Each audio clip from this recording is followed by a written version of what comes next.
Morning, welcome to Sacred Enzyme. I'm Stacy. I hope you're doing well today. So today I want to talk about bricks because it's so important for us when we're doing this work and we're talking about these sacred spots and these planetary nodes where we have we have energy it's in these spots, and there are sacred buildings. There are buildings that are on top of these spots, and it's really important for us to understand what we're dealing with here. So I want to show you, these are two old world bricks. They're from old world structures. Now look at these bricks closely.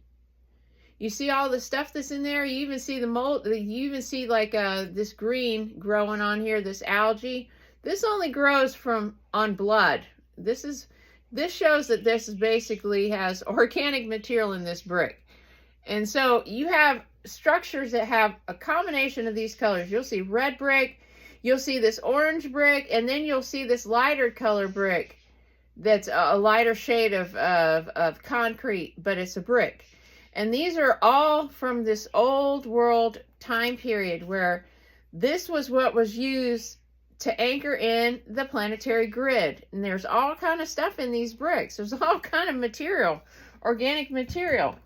So, I mean, have you even noticed how many of these old world structures have these bricks in the foundation of them, or the whole building is made out of them? I mean, there's courthouses all over the place that are still made with this brick. Churches, there's St. Augustine, there's forts in these places, these insane asylums, schools.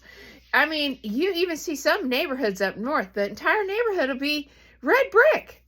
And it's not a coincidence. This is not just a building material. Red brick holds, well, it has iron, silica, and minerals that act like a conductor, a frequency amplifier, like a battery. And so when you bake clay into brick, you're essentially creating a crystalline lattice that locks in resonance. Seriously. That's why these old brick buildings have a different feel to them. You know, when you're in these old world buildings, they do. It's almost like transporting. So, you know, the interesting part about it is, in a lot of towns, you'll notice that the buildings may only be brick from the bottom up, and that they've, been stuccoed over, or the top is made of different material like marble. And this is because the builders knew that red brick at ground level grounds energy into the earth grid. Okay, the brick was acting as a receiver, pulling the frequency up. You'll have, like, I don't know, it's probably about a 3.5 foot base area around a lot of public buildings. This red brick material. So basically, they knew that they could pull frequency up through the building and into the people that were inside the building. It was pretty amazing. So courthouses, old Masonic halls, early government buildings, not a random situation. It was an intentional energy architecture. It's intentional.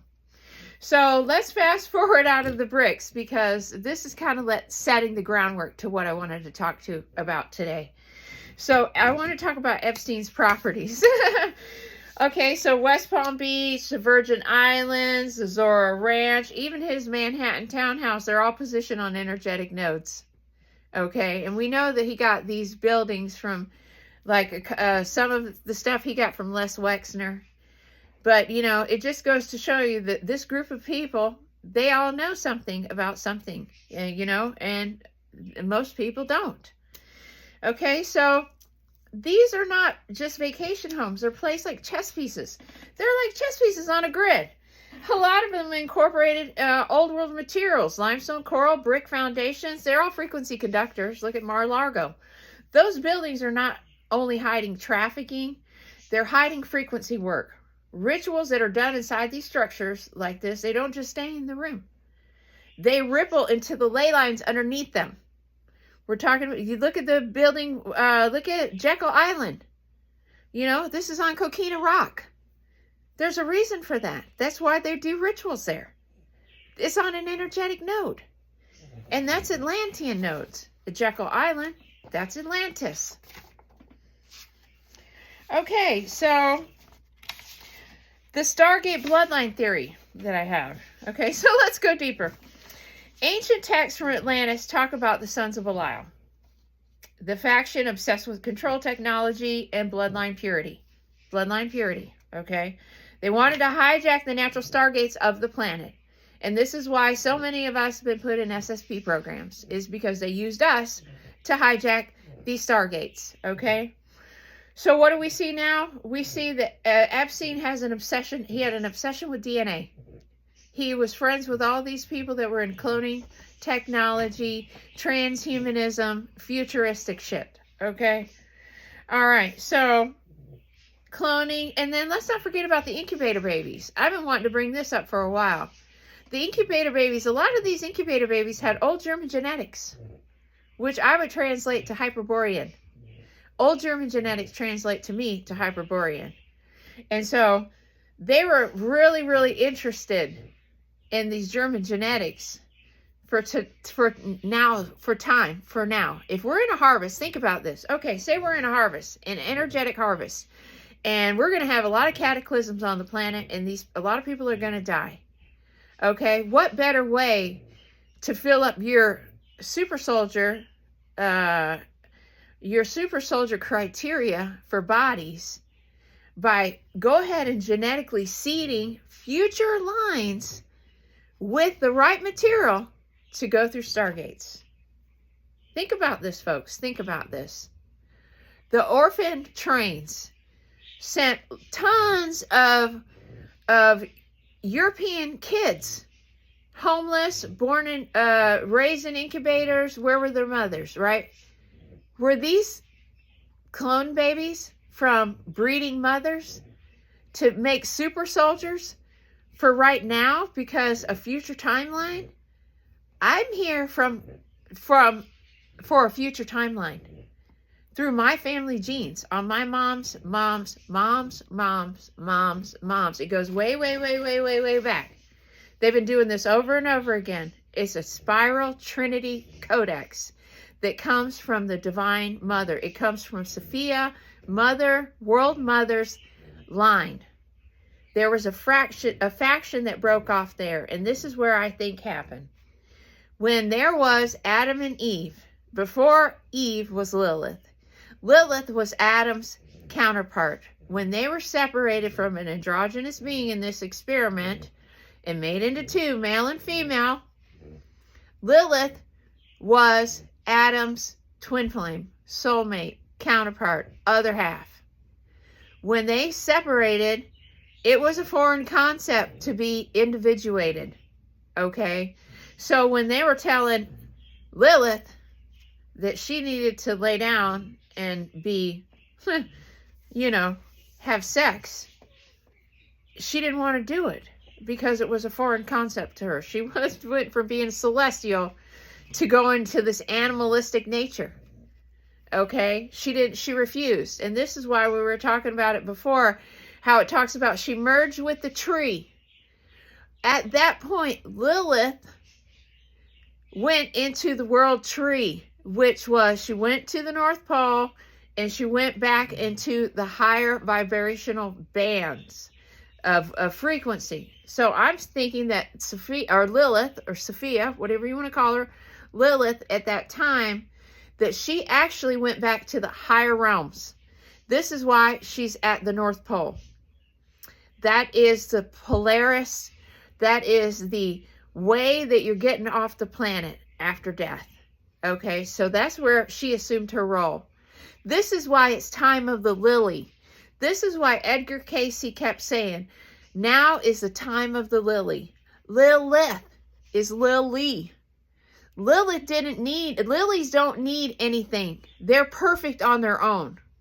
My grandmother's name was Lily. My dad's middle name is Ray. I'm telling you, the clues are all around you. They're all around you. This is the time of the lily because everybody's going to wake up and find out that we've been living in a false holographic overlay on our matrix and that the original one is Lilith. It's time of the lily. It's lilies.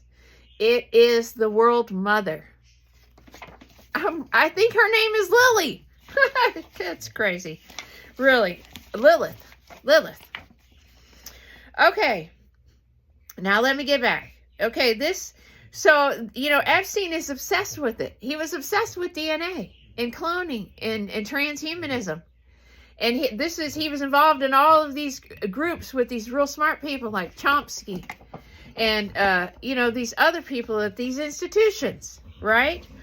Okay, well, it was science for curiosity. It's an old Atlantean project reborn, like in the Stargates through bloodline control. The trafficking wasn't only about exploitation. It's about harvesting genetics, blood, trauma, and life force. All of it tied into bloodline dominance and, yes, into Jewish elite and Solomonic lines that once held the temple codes. This is the Temple of Solomon. They had the codes because they were sun and moon, son, mother, and father codes together. It was the Trinity. This is why the temple was where it was. It was the merging of the masculine and feminine. It is the marriage at that point. And this is why Jerusalem is so important. And it's connected directly with Sarasota. And that is because Florida was supposed to be the New Jerusalem. There's a city here that's called New Jerusalem. It's in the Florida Place Name book. I've read it in one of my other videos. There's also New Smyrna. New Smyrna. They've been here. People are going to find out that there were people living here between the 700s and 800s. And they left all kind of clues behind. Red bricks is one of them. Red brick buildings is one of them. Okay, so the distortion turned those codes into gatekeeping for the false overlay. And it was hijacked by these Belial groups, which is a fragment of Archangel Michael's group that fell into polarity. The divine masculine. So I want to talk about Greenland. Because everybody talking about Antarctica. But no one's talking about Greenland. No one can figure out why Trump is so obsessed with Greenland. Hello. When I was 3 years old, I went underneath Greenland to go through so I can hold the codes for them to get through the Stargate that's at the North Pole with the World Mother. That's what they were using me for. They were using me at the North Pole. Okay. Why is Trump so interested in buying Greenland? On the surface, politics. But underneath, it's about the polar Stargate system. This is where I went as a child. I was entrained there. Greenland overlays one of Earth's great excess points. The Polaris Gate. The myths of Hyperborea. The land of eternal light. Eden's rivers flowing from the north. The hollow Earth, inner sun. They all point to the polar gates. This is why Putin is not going to give up on the polar gates. Because he knows. Putin was probably entrained there too. He's from these old Tartar bloodlines. Okay, so in the secret space program, Greenland is whispered about as a transit hub. An exit hatch. A way out. When the reset comes. Exit stage left. That's why fallen factions are obsessed with it. They're looking for a back door out of the hologram, folks. You got to know about it. We got to know about this. This is our way to get out. I keep telling everybody over and over, you need to pay attention to Trump. His face is he is going to be the poster child of this whole experiment. What he chooses to do. If you haven't watched the video that I done about Trump and Mar-a-Lago sitting on ancient Atlantis nodes, energy nodes, and portal gates, you need to watch that. Because this is some serious business, folks. This is all spiritual. So, what are these people trying to escape from? Right? Why are they so interested? What are they escaping from? From the solar flash that's coming. From the karmic reset of Earth's grid. See, this is why if you're not in the 51st percentile, to be with doing things unselfishly, doing things for humanity, service to others, you're going to be getting caught up in the karmic reset. You're going to die here, and you're going to go right back through the filter and come right back. Because you have no idea what you're doing. and you're not willing to work for it. They're hiding from the return of the world mother because mama's back, baby. Mama's home. And shit's going down. You know, it's like when you did something at school and you came home. Like, well, kids nowadays have no clue what I'm talking about. But in my day, if you did something bad at school and you came home, you were going to get your ass beat. You were scared. You were scared. Because, you know, when Dad got home, it was going to be, you were in trouble. You're in trouble. So, you know, Mom's home. Mom's home. And she's a badass bitch. And, you know, these people that have been messing around all this time, they're about to get spanked. They're trying to get out of their spanking, but it's coming. It's coming. So, you know, the return of the world mother, whose frequency dissolves a false overlay. So we can choose to wake mother up, like I said, in a nice way, with like a warm cup of coffee, hot steaming cup of coffee, and a warm hug, and, you know, sweet things like that. Because, you know, we don't want to wake her up grumpy. She's a water sign. She needs about a half an hour in the morning to get herself together before anybody talks to her, you know. This is how mother operates. So, you know, they can't hide from her. They can't hide from her. We do have this false overlay over it, but, you know, her return is inevitable. How the planet is able to handle it is another situation. Are we going to do the right thing? Are we going to start putting all of these heirloom seeds into the planet to restore memory? Are we going to start putting our hands in the earth to put our codes into the planet so we can bring heaven to earth? Or are we going to just sit back and let everything unfold, and then we have to struggle afterwards? We could make a smooth transition, or we can struggle. I choose to not struggle. You know, I've done this so many times before. I don't want to go through that. And you people that have had the call that you know something's going to happen, you have too. You need to tune in. You need to tune in. Because you've been here many times before, and you're here for the ascension. You're here for the ascension. So when polarity integrates, when light and shadow come back together, these things, these beings, they can't feed anymore. Their inversion grid collapses, and they have to face source. They have to. All their cloning, all their trafficking, all their Greenland exit plans, it's just desperation. It's a way to dodge the judgment. The judgment that's built into the cycle of Earth itself. It's an inevitable bullet. It's coming. So, you know, a call to action. What can we do? How can we help? What can we do? Florida is one of the most important pieces of this puzzle. The peninsula sits on a crystalline Atlantean ridge. It's full of lakes, springs, coquina, and red brick. Here's the call. Everyone, start mapping and visiting these energy points. Go to St. Augustine. Go to sacred spots where there's ancient Native American burial grounds. Go to spots where they have monuments, where they've dedicated and made them parks, where they've made dedications from the government to these places. That's because these places are sacred. Historical places like Ringling Brothers, museum like Ringling's College, like all of these colleges in the state of Florida. Most of them are old world structures. The courthouses. You know, visit these places. Start mapping them. Look for red brick and coquina. Why was this brick on the foundation? Why is this building humming differently? And then bring back life into them. Sit, pray, sing. Pour fresh water, plant seeds. Anchor light back into the grid. Some keynotes that are here in Florida. Lake Walking Water, where I live. It is an Atlantean sea gate and a womb portal. St. Augustine, America's oldest city, full of coquina rock, red brick frequency conductors. Mar-a-Lago, Palm Beach, where global elites still use ritual architecture to try to control the grid. Coral Castle. This is evidence of old world frequency tech hidden in plain sight. St. Anne's Shrine, Florida, in Lake Wales. This is there's an Axis Mundi marker point there. And this was an old priestess's temple there.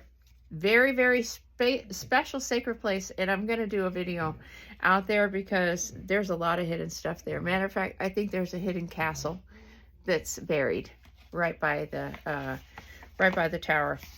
So every time we show up, we feed an organic grid and not the overlay. So we starve the inversion and we reawaken the living stargates. So this is what the Red Brick Chronicles are really about. It's not just about architecture. It's about memory. It's not just history, but it's about frequency. And we're the ones to flip the current back on this frequency. We're the key. So with that, when you come and find me, I'll be here because we're living in the past, present, and the future, all at the same time. These red bricks have memory, and my house is built with these bricks. When they removed the roads from Key West, Florida, which are very old sacred bricks, and you can see these bricks don't have stamps on them. They're not marked. They don't have a label on them. They're before they started making bricks and putting them with them. These are original bricks. So I have these in my driveway. I have these in my house. Built in my fireplaces are built out of this brick. And so this brick is carrying memory. So it's no wonder that since I've been living here, that I've had so many supernatural experiences. Matter of fact, when I first moved here, I felt like I was being pulled through my bed. They're trying to pull me through a portal. They were trying to take me basically the first week that I was here. And we had a lot of interesting things happen here. Our house caught on fire. As soon as we moved our stuff in the house, our house caught on fire. We didn't even move in yet. Our house caught on fire. And our house is made with these red brick.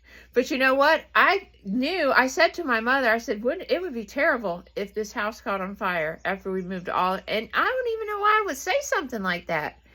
And literally we had a fire. It was because they were telling me there was a problem. They were trying to warn me. And then when we came back, I could smell it, but couldn't see it because it was in the attic. And, the person, the house spirit, I call Mr. Geo. But I've just recently learned that Geo is Giovanni, and I call him Mr. Geo, short for Giovanni. And my husband does too. And I don't know why we got the name, but that's just the name that I use. And come to find out that there is a divine collective called the Giovannis. And I was like, wow, well, that's interesting that my house guest is Mr. Geo. So, this place is, this is a very sacred area out here. I'm talking with very high dimensional beings that are coming through these Atlantean sea gates at Lake Walking Water. And I was really disappointed that more people didn't participate in the Lionsgate portal ceremony that I held down at Lake Walking Water, because it was really, really important. Super important.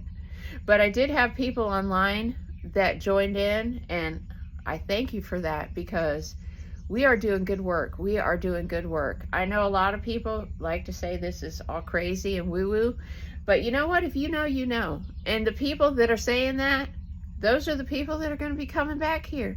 We can't worry about what these people say, what these people think.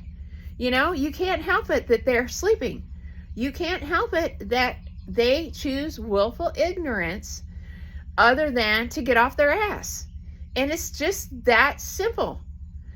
People that choose willful ignorance choose to because they're lazy. They don't want to do the work. They don't want to make the commitment. And you know what? If you want to get off this planet and quit coming back here, you're going to have to commit yourself to your spiritual hygiene. And you're going to have to commit yourself to living 51% service to others and taking care of this planet like we were born here to do. So I'm not going to get on a soapbox because it's been 23 minutes, but you folks know what I'm talking about. There's a lot of stuff going on here right now.